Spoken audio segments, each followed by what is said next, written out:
Olá, pessoal! Nesse vídeo eu vou fazer a resolução das questões de Sociologia e Filosofia da prova de Ciências Humanas do Enem 2017. Para isso eu vou usar o caderno azul da primeira aplicação, tá? O link para você baixar o caderno está aqui na descrição do vídeo.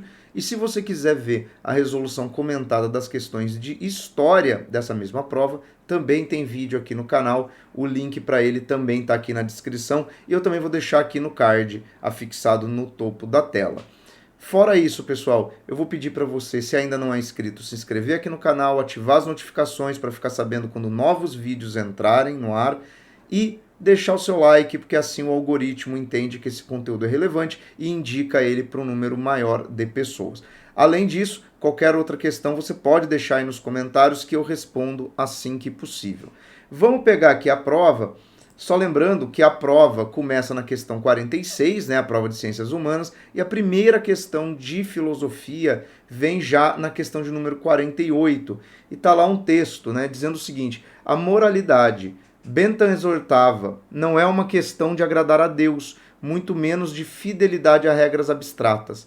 A moralidade é a tentativa de criar a maior quantidade de felicidade possível neste mundo. Ao decidir o que fazer, deveremos, portanto, perguntar: qual curso de conduta promoveria maior quantidade de felicidade para todos aqueles que serão afetados? Então, você tem lá, né, um texto da Rachels, Elementos da Filosofia Moral. Os parâmetros da ação indicados no texto estão em conformidade com uma. Então, vamos lá. A questão pede para você identificar que parâmetros, né, o Jeremy Bentham, que é o autor citado ali no texto, né, que é o mesmo daquelas questões do panóptico que apareceram na Unesp há uns anos atrás, tá? Então, também tem resolução dessas questões aqui no canal. Se você tem dúvida sobre a filosofia do Bentham, procure aí que temos aqui o link para essa questão. Você tem o seguinte: a fundamentação científica de viés positivista. Bom, aqui você teria que saber de que escola filosófica é o Bentham. Ajudaria muito, tá? Então já não é uma questão tão simples. Mas ele não está fazendo uma fundamentação científica de viés positivista, porque perceba o seguinte: para o positivismo, só existe uma alternativa considerada possível, ideal, né? Porque o positivismo ele parte dessa ideia muito ligada às ciências exatas. Agora, olha o que ele coloca no final do texto, né? Que a lógica de moralidade para o Bentham vem daquela ideia de qual é a maior quantidade de felicidade que você poderia prover a todos os afetados. Isso já indica que não é uma resposta universal. Então isso já descaracterizaria o viés positivista, tá? B, convenção social de orientação normativa, mas aí de novo, se fosse uma convenção social, ela deveria ser seguida independente da quantidade ou não de felicidade para os envolvidos. Não haveria esse caráter de talvez uma certa conveniência ali, né? Então, não poderia ser. C, transgressão comportamental religiosa. Mas ele vai dizer o seguinte: não é necessariamente agradar a Deus, mas também não precisa ser uma transgressão da ordem religiosa. Então, tome cuidado. D, racionalidade de caráter pragmático. O que é pragmático? Pragmático é agir de acordo com o melhor resultado possível naquela situação. Ou seja, isso condiz muito com o que ele coloca ali no final do texto, né? Então, quer dizer, você ser pragmático é agir, né, de acordo com as possibilidades com vista ao melhor resultado possível. Ok. Né? E aí, inclinação de natureza passional. Mas se fosse de natureza passional, não haveria nenhuma racionalidade. Né? Seria movido pelos afetos, por exemplo. Então, não. Aqui na questão 48 é a alternativa D. Só lembrando, né, que o Bentham é um filósofo que a gente coloca ele dentro da escola do utilitarismo, ou seja, é bem essa questão pragmática, né? Olha, dada a atual circunstância, o que é mais útil, o que é mais conveniente, o que funciona melhor. Então, tá aí, questão 48, alternativa D, tá? E na sequência, a gente chega aqui na questão 49, também uma questão de filosofia ou sociologia.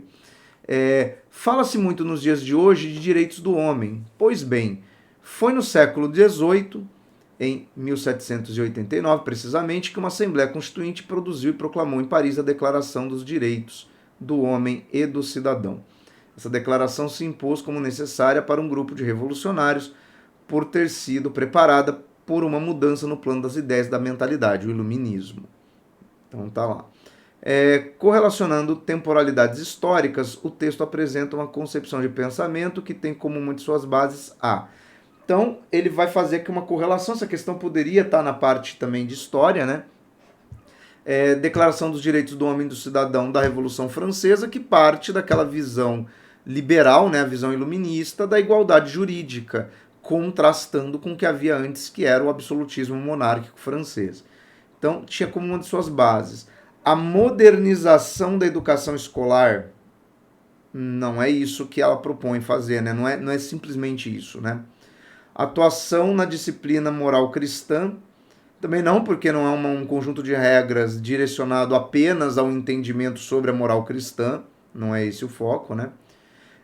Divulgação de costumes aristocráticos, muito menos, porque afinal é uma visão burguesa do mundo e que contraria a visão aristocrática, por exemplo, dos direitos meramente dados por nascimento, né? Os privilégios de nascimento. Então, não pode ser. Socialização do conhecimento científico, também não, porque não atua só sobre a esfera dos saberes. E aí sobra a E, né? Universalização do princípio da igualdade civil.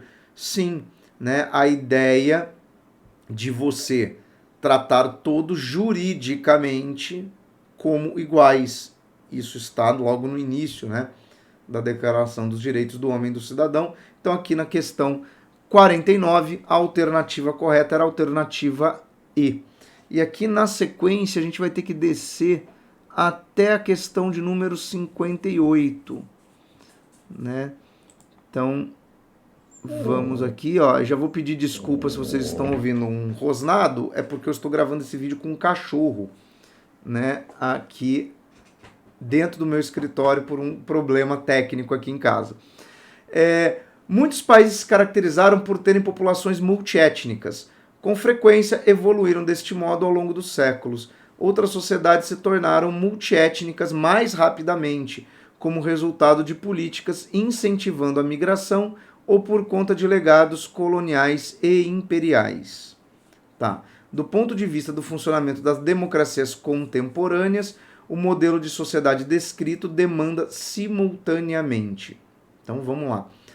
No texto ele fala que vários países, né, formaram ao longo de séculos populações multiétnicas, outras se tornaram por conta de políticas aceleradas de imigração ou por conta do imperialismo. Então ali a gente vai ter o seguinte, vamos ver. Defesa do patriotismo e a rejeição do hibridismo, né? Mas aí se você rejeita o hibridismo, ou seja, se você rejeita essa mistura, né? Hibridismo seria isso, né? Um outro termo, por exemplo, a mestiçagem. Você está segregando, então você não estaria caracterizando uma sociedade democrática. B. Universalização de direitos e respeito à diversidade. Bom, isso é a lógica de uma sociedade democrática, né? Não só em questões étnicas, né? Mas a diversidade também até de opiniões políticas, de questões religiosas, de questões culturais. Óbvio que isso também se aplica ao viés étnico, né? Então aqui na 58, obviamente a alternativa B. C. Segregação do território, estímulo ao autogoverno. Não, né? Porque a lógica de segregação, não importa em qual nível, por qual critério, contraria o argumento de uma sociedade democrática. D. Políticas de compensação e homogeneização do idioma. Mas aí, de novo, né, você tentar criar qualquer fenômeno de homogeneização por meio de uma lógica da sociedade, você anularia as diferenças, o que contrasta com essa ideia de ser uma sociedade multiétnica, né? De você ter ali a presença não só de grupos com características físicas diferentes, mas também com matrizes culturais diversas. Então não pode ser. E padronização da cultura e repressão aos particularismos.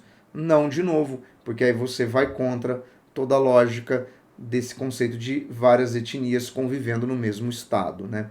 Então aqui na questão 58, sem controvérsias, né, uma alternativa até bem direta, alternativa B. E aí, dando sequência, a gente vai descer até a alternativa, a questão 64, que está aqui, ó, na outra página. Uma sociedade é uma associação mais ou menos autossuficiente de pessoas que, em suas relações mútuas, reconhecem certas regras de conduta como obrigatórias e que, na maioria das vezes, agem de acordo com elas. Uma sociedade é bem orientada não apenas quando está planejada para promover o bem de seus membros, mas quando é também efetivamente regulada por uma concepção pública de justiça. Isto é, trata-se de uma sociedade na qual todos aceitam, sabe que os outros aceitam o mesmo princípio de justiça, né? De novo no Enem, né, um texto aqui, né, do Rawls, né, uma teoria de justiça, né? Esse texto já apareceu em outras provas, mas as alternativas estão aqui do outro lado, então vamos a elas, ó. A visão expressa nesse texto do século XX remete a qual aspecto do pensamento moderno? Alternativa A. Relação entre liberdade e autonomia do liberalismo. Repare que ele fala que a lei existe quando todo mundo reconhece ela, ou seja, não é a lei que é imposta e deve ser aceita por todos. É a lei que existe, ela é compartilhada por todos, ela é entendida por todos. Então, volta muito na esfera de uma sociedade que é regida pela correlação entre os cidadãos. Então, pode ser a ideia do liberalismo, né, que vem com isso rompendo com aquela ideia absolutista do Estado autoritário, né, de uma lei imposta e que deve ser observada independentemente de você concordar ou não. Vamos ver a B. Independência entre poder e moral do racionalismo. Mas aqui não, né, porque você está vinculando a lei àquilo que todo mundo aceita. Então, assim, a gente pode extrapolar que há um vínculo aqui entre uma noção de moralidade social e aquilo que as leis deveriam abarcar, né? Então, fica complicado. C. Convenção entre cidadãos e soberano do absolutismo. Não, porque no caso do absolutismo, a vontade do cidadão é irrelevante para a existência da lei, né? B. Dialética entre indivíduo e governo autocrata do idealismo. Então, mas autocracias também são governos autoritários, onde a vontade do indivíduo de nada teria de utilidade, né? E. Contraposição entre bondade e condição selvagem do naturalismo. Mas ele não está falando de um estado de natureza, né? Porque ele está falando de uma sociedade regida por leis. Então, aqui na questão 64, a melhor alternativa, obviamente, a alternativa A, que parte deste entendimento de que as leis emanam da sociedade para resolver problemas da sociedade, logo dialogam com a questão do indivíduo. Então, alternativa A, muito tranquilo. E aqui na 64 também a gente vai resolver essa questão, que é a questão que fala do Demócrito, né? Um texto aqui do Hegel. A representação de Demócrito é semelhante à de Anaxágoras, na medida em que um infinitamente múltiplo é a origem, mas nele a determinação dos princípios fundamentais aparece de maneira tal que contém aquilo para que foi formado, não é absolutamente o aspecto simples para si. Por exemplo, partículas de carne e de ouro seriam princípios que, através de sua concentração, formam aquilo que aparece como figura. Tá, então vamos lá. Segundo o texto, a ideia, né? Você tem múltiplas origens, isso está lá no começo, e que aquilo que aparenta ser é, na verdade, formado por múltiplas partículas daquilo. Então ele fala lá de partículas de carne e partículas de ouro. Ou seja, carne e ouro teriam naturezas formativas, né, nessas partículas diferentes. Tá. Então vamos lá nessa lógica aqui. Você tem... A. Número que fundamenta a criação dos deuses.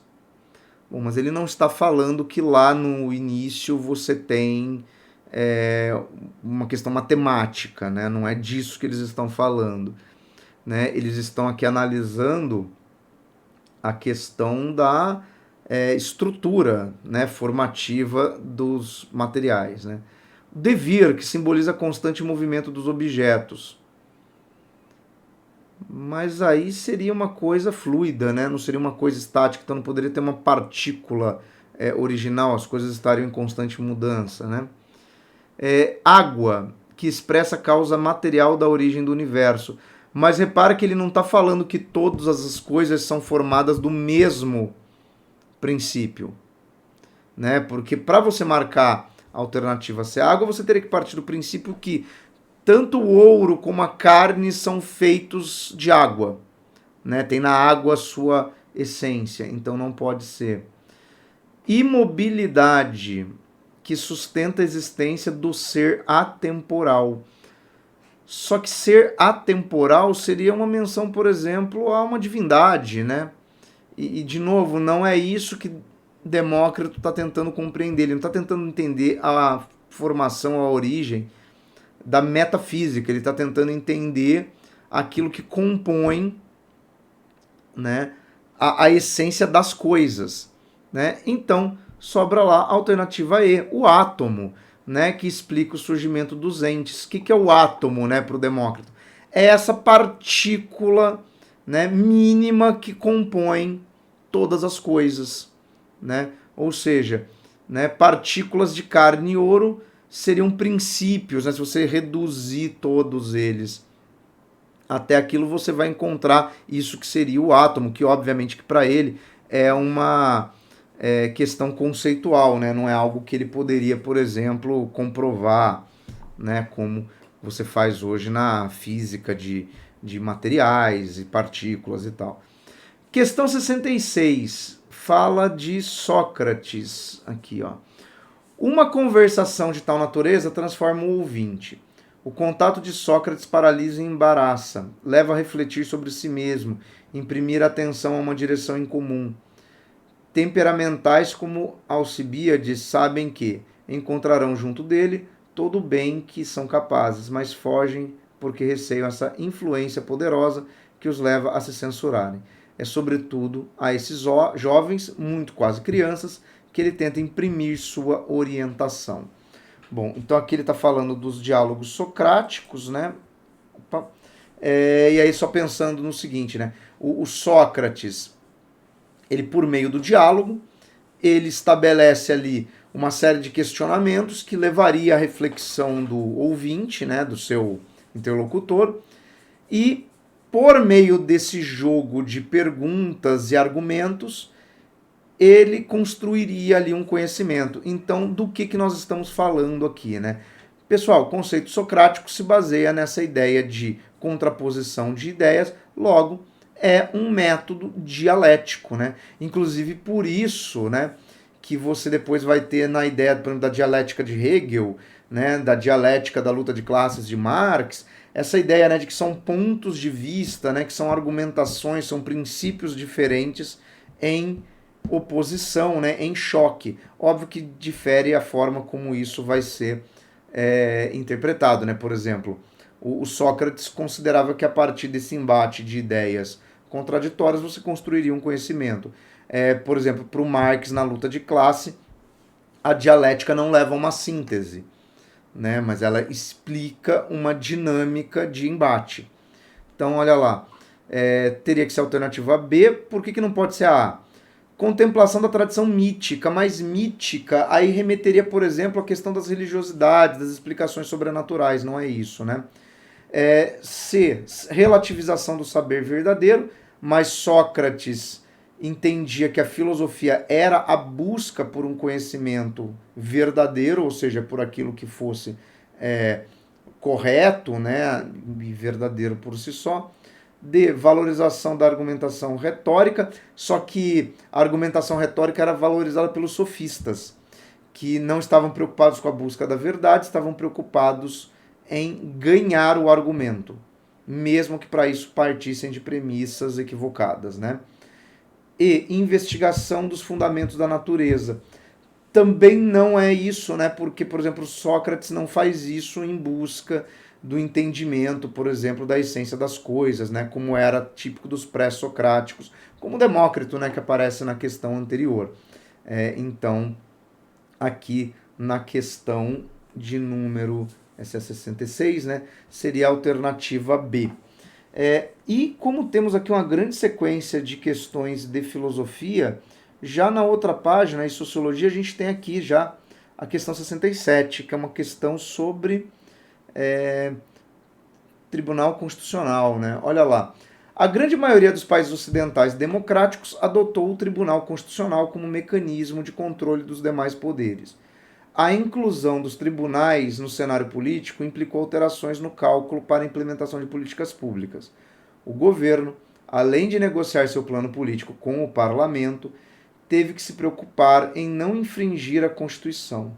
Essa nova arquitetura institucional propiciou o desenvolvimento de um ambiente político que viabilizou a participação do judiciário nos processos decisórios.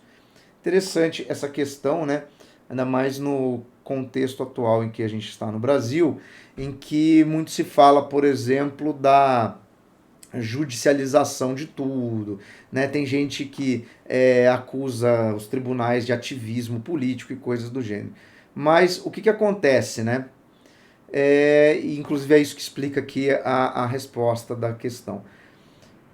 Como é que funciona esse equilíbrio de três poderes? Né? Inclusive depois eu acho que vou fazer um vídeo só sobre isso para explicar essa estrutura, mas basicamente você tem a Constituição, e a Constituição ela tem princípios que não podem ser quebrados, porque são cláusulas pétreas, são princípios fundamentais. Toda vez que o legislador ou o Poder Executivo tenta implementar alguma medida que por algum motivo cause dúvida se viola ou não esse princípio fundamental, você tem o Poder Judiciário como guardião da Constituição. Ou seja, o Poder Judiciário ele tem que validar se as ações estão dentro da Constituição. Aonde é que está o grande problema? E não é de agora, isso vem de vários anos. Muitas vezes, quando os legisladores propõem novas leis, há um processo de judicialização dessa decisão. Por quê? Porque, embora a lei às vezes tenha cumprido todos os trâmites legais, alguns grupos interpretam que ela viola a Constituição. E aí joga, por exemplo, no caso do Brasil, para o STF. O que acontece a partir daí? Embora essa lei tenha sido aprovada, ela só vai, de fato, entrar em vigor depois que o STF, por exemplo, avaliar se ela cabe ou não dentro dos princípios constitucionais. Por isso que no caso brasileiro a gente tem como consequência o que está na alternativa D, judicialização de questões próprias da esfera legislativa, ou seja, a criação de leis passa a ter como um dos seus componentes, muitas vezes, a validação por meio dos tribunais superiores. Por quê? Em alguns casos, de fato, se tentou aprovar leis que eram inconstitucionais, não poderiam ser aprovadas. Só que, em vários aspectos, esse processo de judicialização se torna, por exemplo, um artifício dos grupos derrotados. Então, vou dar um exemplo aqui bem pontual. Quando se aprovou o uso de células-tronco retiradas de embriões de clínicas de fertilidade, que não seriam mais utilizados na fertilização, ou seja, eram embriões que seriam descartados. Eles não virariam crianças. E sempre foi assim, as clínicas de fertilidade sempre descartaram embriões. Uma ala do parlamento, derrotada na votação, entrou com processo no STF alegando que a medida incentivava a morte, que princípio da vida está previsto na Constituição, que não podia usar isso. O STF acabou dizendo que não, que era sim legalmente possível, até porque, até então, esses embriões eles não tinham utilidade nenhuma, eles simplesmente eram descartados. Mas quer dizer, você sofre uma derrota legislativa e você joga para o judiciário numa tentativa de mobilizar a opinião pública, né, e de jogar com o conhecimento daquelas prerrogativas que a gente sabe que os juízes têm.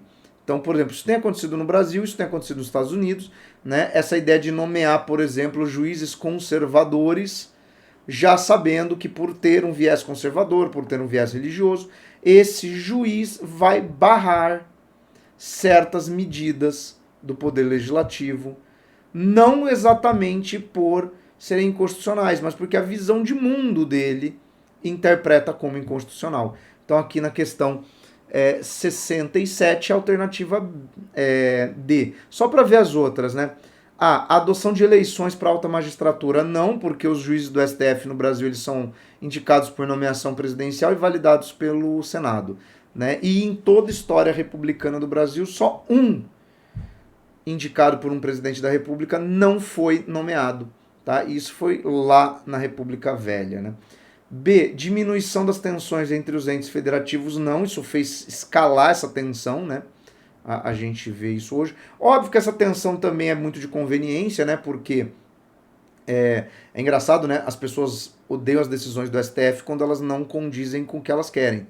Porque quando condiz, aí os juízes são heróis, né? Vê como é que é, herói não usa, às vezes usa capa, né? Aquelas capas da revista Veja, né? Joaquim Barbosa, grande herói, esse tipo de coisa, devia ser presidente, né? Aí o Gilmar Mendes, a galera ama e depois odeia, depende, né? De quem ele solta, né? Então tem essas coisas. C, suspensão do princípio geral dos freios e contrapesos. Não há suspensão, há talvez um desequilíbrio, né?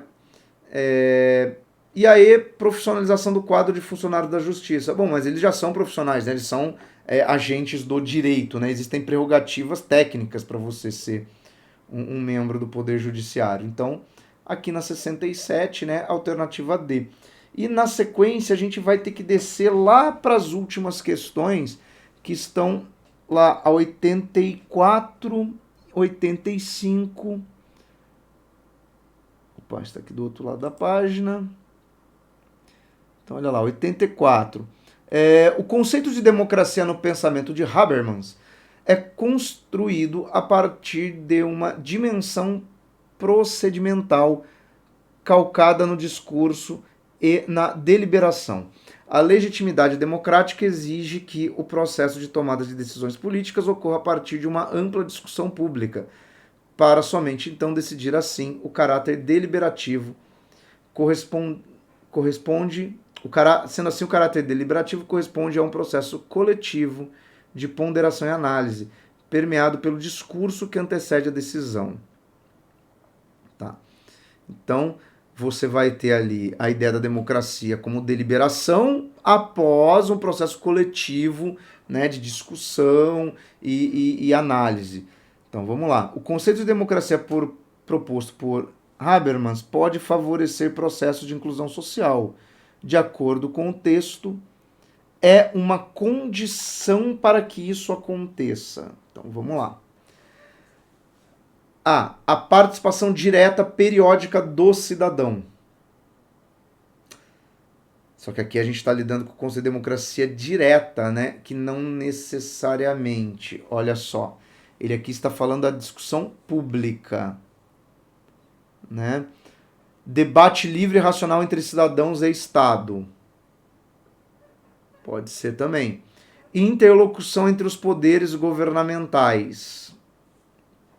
Só que ele fala, né, de decisões e discussão pública. Uma discussão pública não poderia se dar só entre entes governamentais.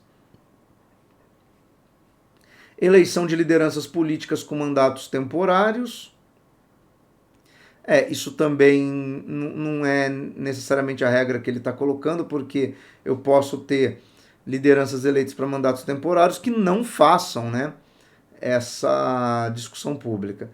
Controle do poder político por cidadãos mais esclarecidos. Não, mas aí seria essa ideia de uma autoridade dada por cidadãos mais cultos, que é sempre uma arbitrariedade, né? Por que não pode ser o item A?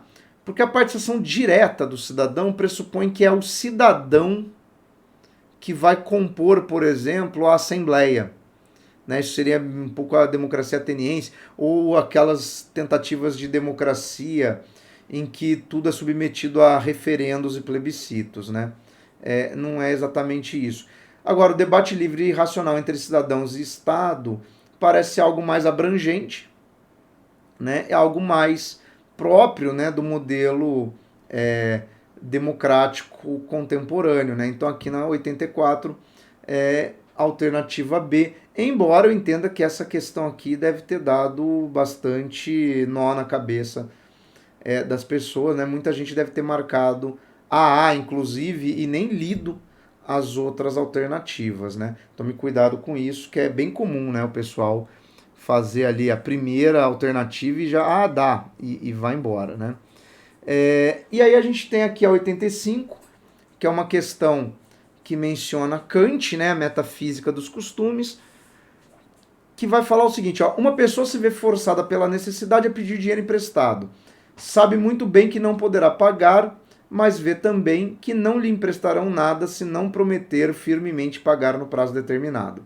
Ou seja, ele está falando da questão da moral, né, do imperativo categórico aqui, né? Porque, olha, eu preciso do dinheiro e você só vai me emprestar se, obviamente, eu prometer que vou te pagar, mas eu sei que eu não vou te pagar, mas eu vou mentir, porque assim eu consigo, né? Ou seja, uma lógica utilitarista, né? Sente a tentação de fazer a promessa, mas tem ainda consciência bastante para perguntar a si mesmo: não é proibido e contrário ao dever livrar-se de apuros dessa maneira? Admitindo que se decida fazê-lo, a sua máxima de ação seria: quando julgo estar em apuros de dinheiro, vou pedir emprestado, prometo pagá-lo, embora saiba que tal nunca sucederá. Né? Então vamos lá. De acordo com a moral kantiana, a falsa promessa de pagamento representada no texto assegura que a ação seja aceita por todos, a partir da livre discussão participativa. Mas você não está fazendo uma discussão, né? Você estava fazendo uma falsa promessa, né? Não é uma questão de participação de opinião coletiva, né? B. Garante que os efeitos das ações não destruam a possibilidade da vida futura na Terra.